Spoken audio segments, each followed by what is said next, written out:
Star Wars program. The 1980s marked a significant escalation in the Cold War, with the United States and the Soviet Union entering a crucial phase of their long-standing rivalry.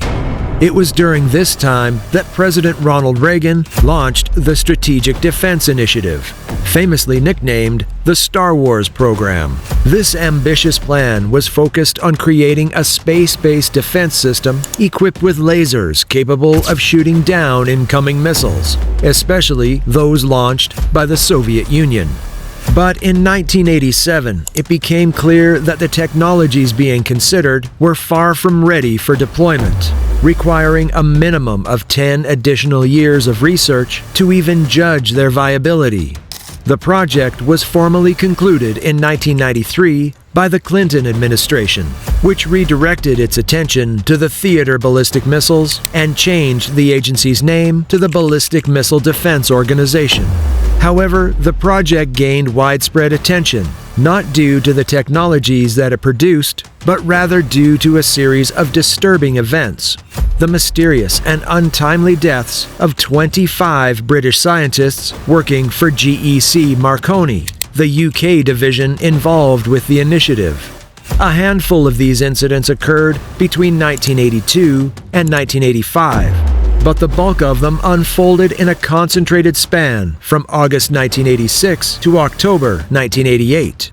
There are speculations suggesting that these scientists might have been victims of Soviet intelligence operations or targeted by members of their own government. The story begins with Dr. Keith Bowden, a senior computer scientist of the company. On a March evening in 1982, following a social event in London, Bowden's car tragically plunged off a bridge, tumbling down an embankment into a deserted rail yard. While the official explanation pointed to drunk driving, both Bowden's wife and lawyer were skeptical of this account. In 1985, 3 years after the previous incident, Marconi radar designer Roger Hill tragically lost his life in a shooting incident at his residence. Later that same year, Jonathan Wash met his end after falling from a hotel window. What adds a layer of intrigue to this tragedy is that Walsh had already left GEC and had voiced concerns for his own safety. The following year, Vimal Dajibai, a 24-year-old computer control systems scientist, was found after a 331-foot fall from a suspension bridge spanning the Avon River. Notably, his pants were lowered to his ankles, and a needle-like puncture wound was discovered on his back, a detail that puzzled the Bristol coroner and remains unexplained to this day. In the years that followed, a succession of strange and tragic events befell those associated with the initiative, encompassing fatal car accidents and presumed suicides. This begs the question: could these tragic deaths be mere coincidences, or is there a shadow of manipulation by unseen powerful forces? Have they engineered advanced weaponry with the potential to dramatically shift the balance of power? Unfortunately, the full truth behind these questions may continue to elude us. Antigravity device. The notion of a device capable of bending or mastering gravity has long been the domain of sci-fi movies. Yet, in 1999, Discover magazine dropped a bombshell article spotlighting physicist Dr. Ning Li, who was allegedly on the brink of an anti-gravity breakthrough. After this revelation, however, Dr. Li vanished without a trace. In 1999, Dr. Li embarked on an audacious venture, leaving the University of Alabama to pioneer AC Gravity LLC. Her ambition was nothing short of groundbreaking, as she aimed to challenge the very constraints of gravity itself. She made a groundbreaking discovery, a high-temperature superconducting disk that had the remarkable ability to produce a force field, potentially capable of altering the effects of gravity. To be clear, the invention didn't directly alter gravity itself. Instead, it created a field with effects similar to gravity, capable of attraction and repulsion. It was like harnessing a force similar to gravity and controlling it at will.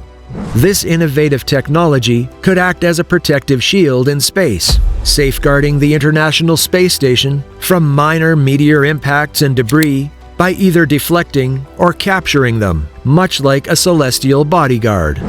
In 2001, the U.S. Department of Defense, intrigued by the technology's potential, handed out a whopping $500 million grant to back the project. However, when the grant period ended in 2002, she suddenly disappeared from the public eye. No results were shared regarding the outcome of her research. Her mysterious disappearance from the limelight naturally became a subject of speculation. It was only in 2014 that we got hold of the news regarding what happened to the scientist. Dr. Lee apparently suffered a tragic accident that resulted in permanent brain damage, leading to Alzheimer's disease, which ultimately contributed to her stepping away from her research and public life. In 2021, she unfortunately passed away. With her gone, many questions about her anti-gravity research were left unanswered, and the potential implications of her work largely unexplored. Hendershot generator. Energy production is a cornerstone of global commerce, fueling everything from gadgets to daily necessities.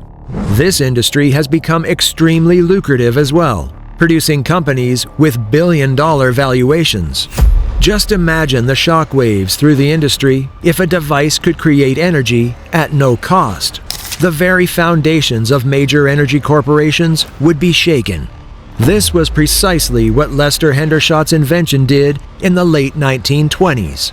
Dubbed the Hendershot generator, his device claimed to harness Earth's magnetic fields to generate electricity without fuel, potentially revolutionizing energy production by providing limitless power and rendering traditional sources obsolete.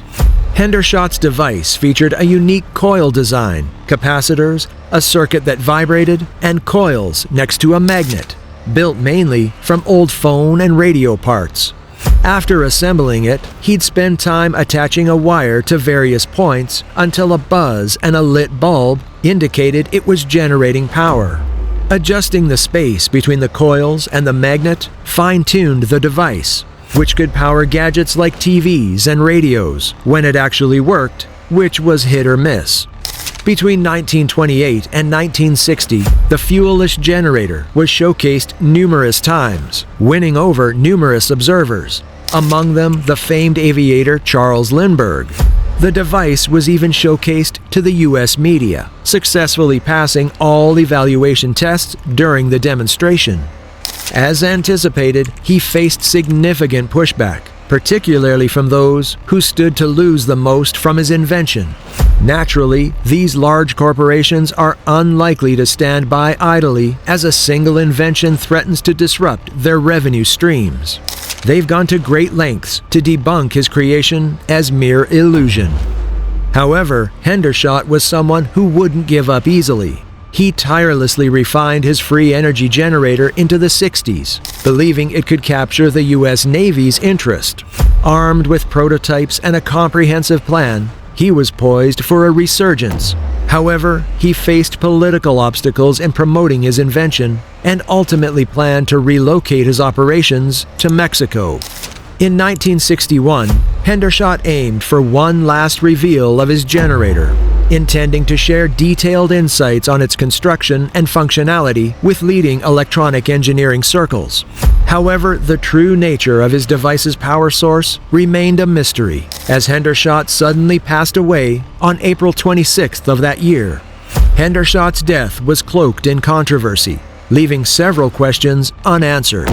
When his son found him, the scene implied suicide, yet certain details seemed off.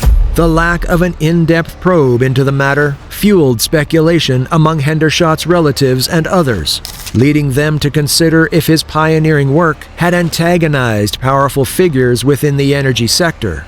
There were rumors circulating that energy giants offered him enormous sums to abandon his generator project. He also confided in his family about the serious threats he had been receiving. Though his invention never materialized, there remains optimism that his lifelong quest will be fulfilled through the dedication of his son, Mark, who has chosen to carry on his father's research. Perpetual motion.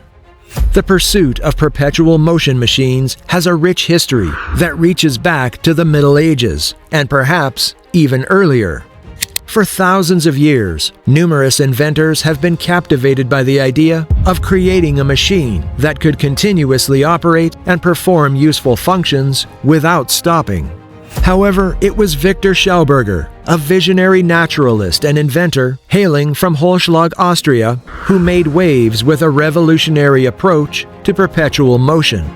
Drawing from his extensive experience as a forester, Schauberger's keen observations of water's complex behaviors and patterns fueled his groundbreaking discovery in this elusive field. But just to be clear, Victor didn't claim to create a perpetual motion machine. Instead, he focused on harnessing Earth's natural patterns, like vortex flows in water, for practical energy solutions. He advocated for technology that mimics nature, aiming for sustainable energy that doesn't harm the planet.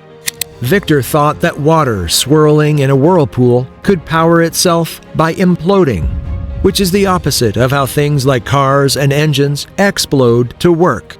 He was really into watching water spin and curve in rivers, believing this movement was important for keeping water energized. In World War II, the Nazis compelled Schauberger to expand his vortex technology research, aiming to enhance German aircraft designs. He then developed a groundbreaking flying saucer called the Repulsion. This UFO-like saucer was engineered to draw in air or water, spin it around, and then eject it to create propulsion. But the intense pressure resulted in a mental breakdown, landing him in the hospital. After the war, Victor continued his work, but his inventions didn't gain the recognition he desired. His documents and prototypes were confiscated, and he was intensely questioned about his wartime research. This led to speculation that his innovative approach to harnessing natural energy was so groundbreaking it threatened established scientific and economic norms. There are rumors that his work was so potentially disruptive that the US government may have intervened to suppress it. Water fuel cell.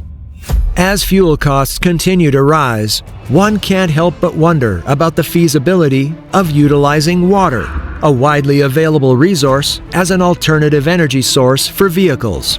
Stanley Meyer ventured into this territory in 1975, introducing his water fuel cell as a pioneering solution to power automobiles.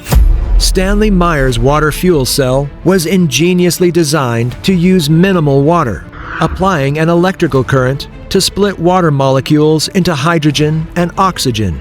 The hydrogen was then combusted, resulting in clean emissions. Remarkably, the system was purported to recombine these elements into water, creating a self-sustaining loop that continuously powered the cell. Stanley Meyer toured the country with his water fuel cell-equipped vehicle, drawing attention from both the public and investors with his groundbreaking technology. However, he was later sued for fraud in Ohio in 1996. The lawsuit claimed that his technology was merely a form of electrolysis, already known but presented as a new invention. The court found him guilty of gross and egregious fraud due to lack of evidence supporting his claims and the absence of any working models or video footage of the car in operation. As a result, Meyer was required to return the investments. In 1998, the scientific community was shaken by the sudden and mysterious passing of this controversial figure. While dining with his brother and two investors, Meyer suddenly began to vomit and collapsed outside the restaurant, reportedly uttering, "They poisoned me," as his last words. Despite these dramatic events, a toxicology analysis found no significant poisons, and the coroner attributed his death to a cerebral aneurysm, which was consistent with his history of high blood pressure. The case was formally closed as death by natural causes. However, speculation continues to swirl around the possibility that the inventor met with foul play, orchestrated by entities threatened by the potential impact of his groundbreaking technology. In the end, if there are some truths that groundbreaking technologies capable of profoundly enhancing our lives have indeed been suppressed, then it is humanity as a whole that suffers the greatest loss, not merely the individuals behind these innovations. But what are your thoughts about this? We hope you like our story, and we'll catch you in the next one.